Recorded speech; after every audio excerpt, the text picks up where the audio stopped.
Hi, everyone, and welcome to this presentation on choosing a career in personal care. I'm very excited to be here with you and to talk to you a little bit more about what a career in personal care looks like. It's an amazing opportunity with a lot of growth potential, and I'm very, very excited for you being here and for your participation. So, first of all, just a little bit about me. I have been in the home care industry for 23 years as an aide, an accounts payable clerk, a payroll clerk, on the IT help desk staff, as an IT system administrator, as a chart auditor, as a chart room manager, as a CFO, and a COO. So I've been here for a long time and I love what I'm doing. I'm currently the co-owner and COO of First Choice Home Health and Hospice. And this is just an absolutely amazing industry to be in. I'm so excited that you have thought about being a part of it. So thank you so much.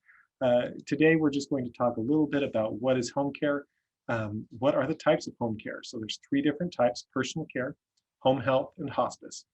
And so we're going to dive in a little bit more to each one of those, but really spend most of our time on personal care because that's what we're talking about. And then why is it an amazing career path? Why do you want to go forward in this industry? So first and foremost, what is home care? Home care includes any professional support services that allow a person to live safely in their home. So this is skilled care, this is unskilled care, this is really anything at all that allows them to stay there instead of have to move to a higher level of care. Home care services can help someone who's aging and needs assistance to live independently. It can help somebody who's managing chronic health issues. Maybe they're recovering from a medical setback. They've been in the hospital and they need some help going forward, or maybe they have special needs or a disability. All of those people are included in this home care category. Home care can be provided for infants, children, and adults, but in general, most of the people are the elderly. So the vast majority of who we take care of and who we serve on a daily basis are seniors. Professional caregivers are nurses, aides, therapists, and they provide short or long-term care in the home, depending on what the needs are of the individual. So first and foremost, what are the different types? There's personal care. This is long-term hourly care at home for adults, and they have a chronic illness, injury, or disability. This has been called in the past private duty, or it's also known as home care, as long-term care, catastrophic care, or non-medical home care. There's also home health care. This is short-term care that's directed by a physician, and it's designed to help the patient prevent or recover from an illness, injury, or hospital stay. This is a lot of times known as Medicare certified home care, intermittent skilled care, or visiting nurse services. Finally, there's hospice care. This is really for people who have a life expectancy of 6 months or less as determined by their doctor, and it helps them to feel comfortable and to get the most out of the end of their life. This is sometimes called end of life care or palliative care. So what is a little bit deeper dive into the difference between hospice, home health, and personal care? Because again, they sound very similar. And as you saw from the last slide, a lot of the definitions, the names that they've been called in the past are very similar. And so I do want to differentiate just a little bit further between the three. First of all, personal care can be used as a long-term alternative to going to an assisted living or care facility. So this is something that can help keep people in their homes instead of having to move to that higher level of service. It's not necessarily skilled care. You don't have to have a nurse or a therapist to give some kind of skilled opportunities for this individual under a personal care license. So most of the services are provided by caregivers and aides. Physician's orders are not needed, so you don't have to work with an outside physician in order to make things happen. And services are currently paid either through long-term care insurance or out of pocket by the client or the client's family.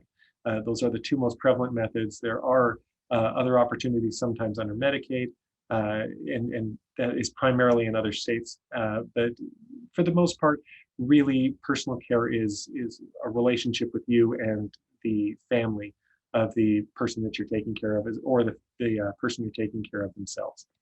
Home health care, the focus of home health is really on rehabilitation. So it's short-term post-acute care after an accident or some kind of long-term disability. So if you've got long-term diabetes or maybe a long-term medical issue that necessitates a higher level of care with skilled clinicians, that's who would go into home health care. It's always done under the orders of a physician. That physician usually does not work for the home health agency, so it's somebody who is an outside physician that care is coordinated with and overseen by.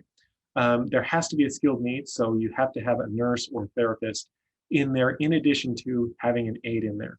Um, and aides are part of a larger care team. It's not just the aide and the patient, it's the aide, the patient, nurses, physical therapists, occupational therapists, speech therapists, social workers who are all involved in this care team and all coordinate the care together. These services are primarily paid for by Medicare, Medicaid, or private health insurance. So it's relatively rare that these are paid for by a person out of their pocket. It's almost always covered under some kind of insurance arrangement. So there are authorizations and things like that that have to be dealt with as well. Hospice care is always also under the order of a physician. However, this physician in most cases actually works directly for the hospice agency itself. And so it's a little more tightly integrated. The physician does have to attest that this individual will live 6 months or less if their illness is in the same, if it goes as expected. So that is one of the big differences, really the primary difference between hospice and the other options. It is also a holistic care. So it's not just care from individuals. It also covers their drugs, so any medications that they may be taking. It covers their medical equipment that they may need. It also covers their family. So it's one of those things where there's bereavement coordinators, there's volunteers that go in and help the family as well, not just the person who you're actually taking care of. Aides are a part of that care team along with nurses, music therapists, alternative therapies like Reiki therapy, massage therapy, pet therapy. There's volunteers and chaplains. So it really takes care of the entire patient from both a physical and a spiritual aspect, as well as their family and loved ones. This is primarily paid for by Medicare or by a health insurance company. So it's really covered by some kind of insurance policy of some sort. But today we're really focused on personal care because that's what you're here for. And personal care is an absolute joy to be a part of. So what does your day look like? What do you do on an ongoing basis? First and foremost, you go from residence to residence taking care of people. These residences may be homes, they may be a congregate living type of facility. You may also have live-in shifts where you actually sleep at the client's home. You're not just there for a little bit of time. You won't necessarily have an office, so you won't go into an office every day.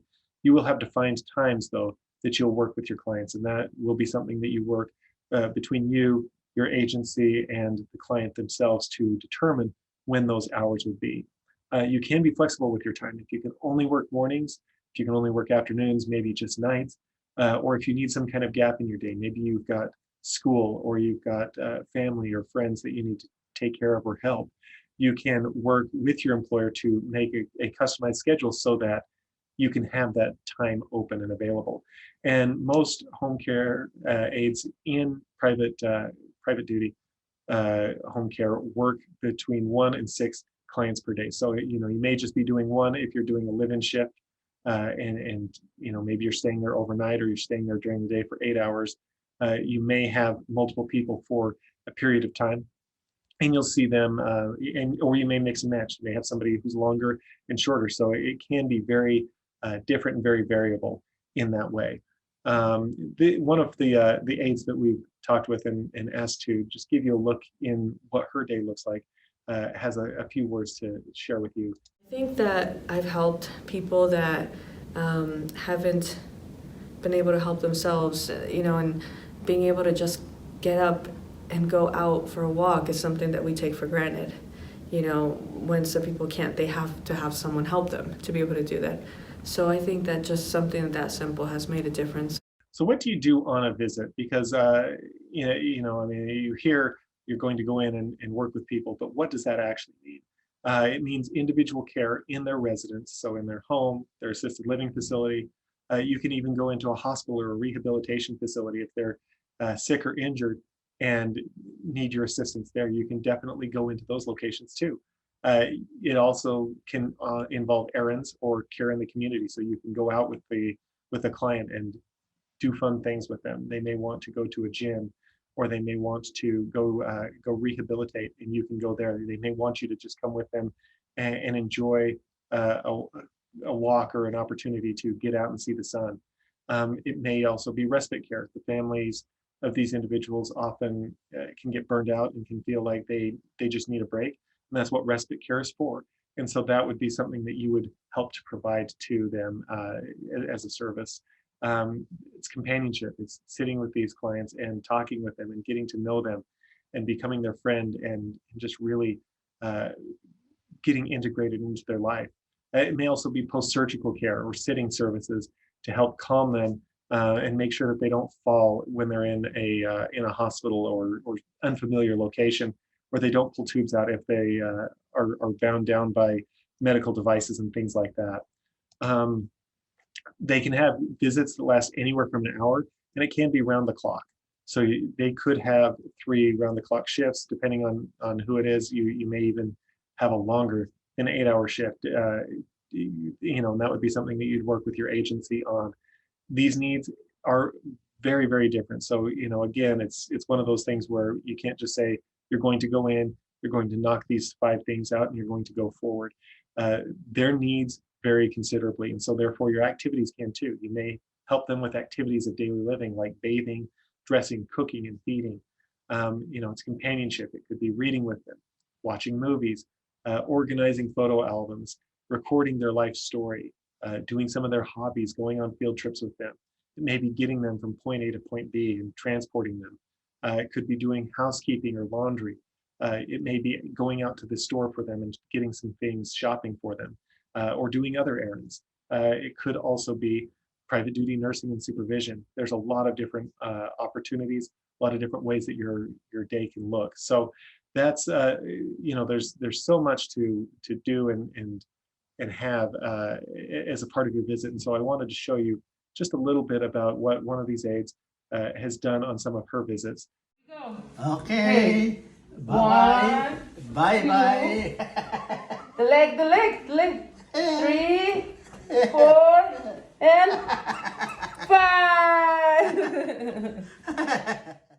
So like I said earlier, personal care is more than just giving care. It's not just going in, checking their vital signs, making sure that they're okay, and then moving on. You're really doing more than that. You're becoming a part of their extended family. You're having fun with them. There are some things that aides have done that is just outstandingly innovative and just amazing. They golf, they box, they dance. You can do so much with your clients, and it really comes down to what is it that they love to do and you love to do, or what is it just that they love to do, and then you get to learn to love it. So here is an aide working with one of her clients, and he's actually learning how to box. 5 times now. Okay, 1, 2, 3, 4, 5. Now, wait. Instead of tapping like this, hit it. Boom. Hit it. There you go. Boom. And 5, 1, 2, 3, 4, 5. Now alternating. Now jab, punch, jab, punch, jab, punch, jab, punch, jab, punch, jab, punch. Good. Switch feet. There you go. Way to go. Okay, jab, punch, jab, punch, jab, punch, jab, punch. Good.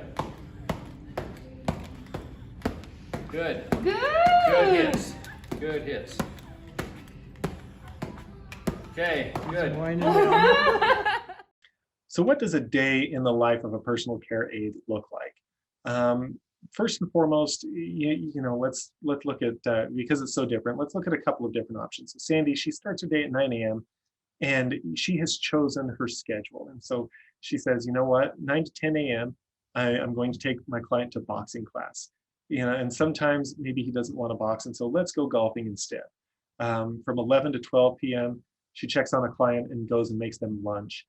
And then from 1 to 2 p.m., she goes to somebody else and just is a companion to them. They put puzzles together and walk the client's dog. There might be Joe, and Joe starts his day at 9 a.m. as well. His client needs to run errands and go shopping, so Joe goes with his client to do that.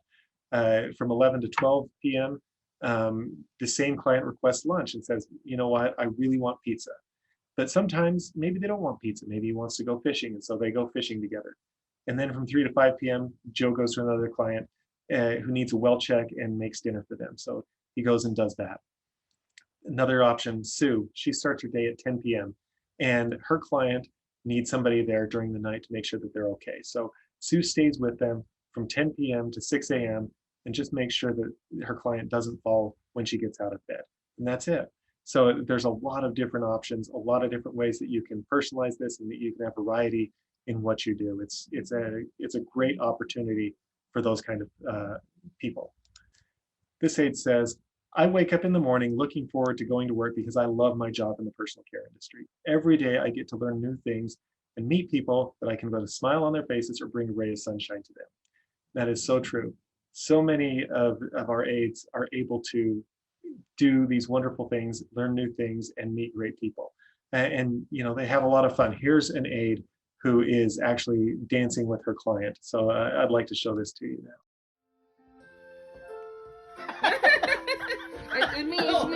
It's me. Like this. I almost.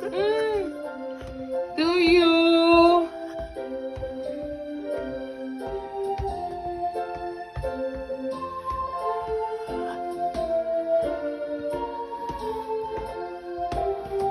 Yay! Finally, this aide says, I look forward to seeing my clients and hope I can make their day happier and put a smile on their face. I get the opportunity to do several different tasks for them, like companionship, prepping meals, light housework, and running errands, to name a few. I can also be an emotional support, helping them through hard and difficult times. I love my job each day because I love to be around people and help them in whatever way I can. Caregiving is rewarding, and it absolutely is. My favorite thing about working in personal care is being able to take care of people that sometimes aren't able to do everything they wish they could themselves anymore. I think that's very fulfilling to me. So what challenges are there? I know that we've shared a lot of good things, but there are also challenges in the job. And I want to make sure that you know that it's not fun and games and that's it, because of course, no job is. In this one, there are some specifics that have to do with just the state of life that these folks are in. And the clients that you see may not be at their best. They can have serious health issues that cause them pain and frustration, and that can be a very big challenge for them. And so they're not going to always be at their best. Yes, you're going to have fun with them. You're going to learn to love them. You're going to have great experiences with them. But there are also going to be times where they just don't feel good. And unfortunately, that reflects in their attitude and how they are. And it is unfortunate, but it is also a reality that we're also there as an emotional support, as the aide said earlier, and we're there to try to help their lives be better. And even though they need it, it can be hard for some people to accept your help. We like to be independent. We want to be able to do things ourselves. And unfortunately, that can't be the case for everybody, especially the clients that you're going to go see. So that can also be something that boils over from time to time in their frustration. This aide also has a few thoughts on what she thinks are some of the biggest challenges of her job. My least favorite thing is working with people that sometimes don't want to let you help them, and you know that you can make a difference, or they really need your help, but they're stubborn or just for whatever reason won't let you. So what's the career path going forward? Being a personal care aide is a great opportunity if you're looking at going further in the healthcare field, if you want to become a nurse, therapist, or doctor. It looks great on your application papers for medical school, or if you're trying to become a nurse practitioner or something like that. It also is a great opportunity to really get into the field and learn more about it so that you can do better in those higher healthcare functions. It's a great career choice for people who are independent, if they like variety, want to make a difference. It's also flexible, so you can work part or full-time. It's a great way to really do something while you're going to school or taking care of kids or other family members, or if you have other obligations that you have to have some kind of flexible work options around. So it really is a fantastic opportunity there. I think it's so important that everybody does it. There's so many people that need help. This is the type of job that will keep you fulfilled. It's hard, I'm not gonna lie, it's not always easy. Sometimes it's so easy, and sometimes it's very hard, but I think anybody that wants to or is thinking about doing something that's going to make a difference, personal care is great. So how can you get started? First and foremost, you can talk with people who work in personal care.